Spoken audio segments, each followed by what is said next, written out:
Today, we're talking to Laurie Turnbull. Laurie is a Sikh subject matter expert. His topic today is the challenge of supply chain management. Ladies and gentlemen, Laurie Turnbull.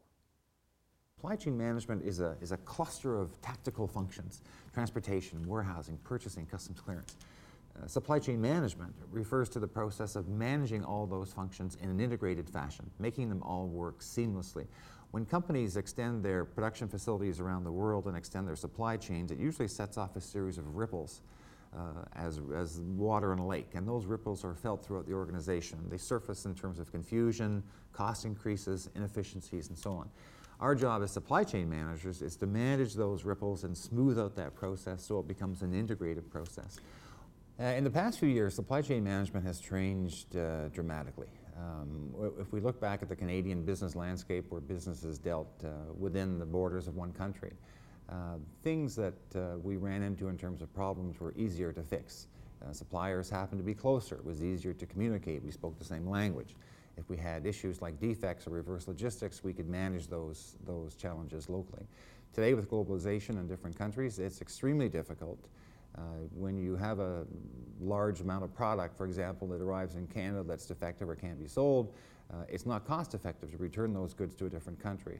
So that gives rise to a whole new science in terms of reverse logistics. Where do goods go when they can't be sold to the customer? There's a whole new spectrum in terms of handling and storage, which equals cost in our business in terms of managing that flow.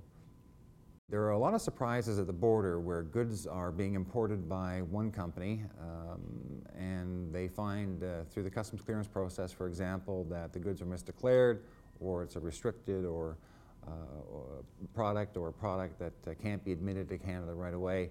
Those present significant challenges for organizations in terms of returning goods to the supplier or managing through that inbound process in terms of where goods go at the border when they are refused. It also makes people aware of the fact that we have a tremendously large amount of regulations at the border in terms of new security regulations, and any organization today that's importing or exporting in Canada must be aware of the new security regulations that are in place and how they impact your ability to move goods across the border, and also the new regulations that are coming in the next few years. If you have a supplier located 1,500 kilometers inland in India, it can take just as long to move those goods to the port as it does for the whole ocean voyage from the port of Mumbai to the port of Halifax. Most companies underestimate that when they get into outsourcing and offshoring practices, and one of the first things we see as a result is companies then overcompensate with excess inventory. In North America, we have a practice of always having enough inventory on hand. That's been our major practice over the years. A move towards just-in-time inventory is very successful, but typically it's worked best when your source of supply is very close, for example, within the same province.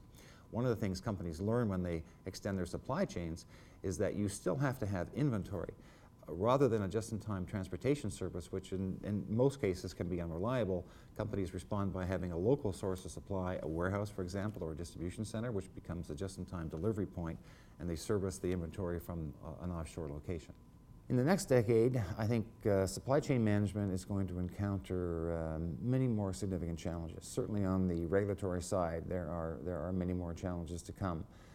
Canada is entering into new agreements around the world, free trade agreements.